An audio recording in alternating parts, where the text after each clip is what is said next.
Ako si John Maria Pereyta ng DTF 30CF dito sa Bangbang Branch. Nagamit po ito ng 6 na araw. May total ng 77 meters. Ito po yung printer head. Yan po yung printer head.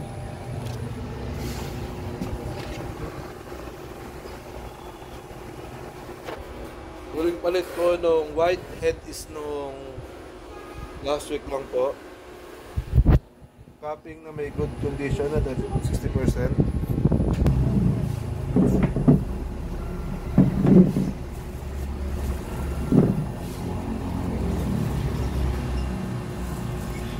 Punasan ng capping at wiper. Nozzle check. Ang ink system namin ay tama lang. Huling palit ng dampers noong November 2023. Last disposal ng waste stock nung Sabado. Ground wire. Ito naman po nakalagay ang used stock namin.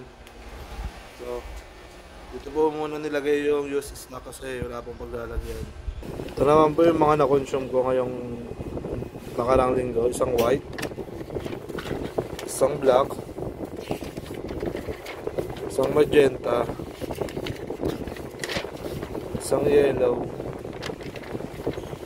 at isang cyan. Bali wala po silang lahat barcode kasi nasisira po pag tinatanggal. Ito naman ang aking DTF output. Yun lang po, maraming salamat.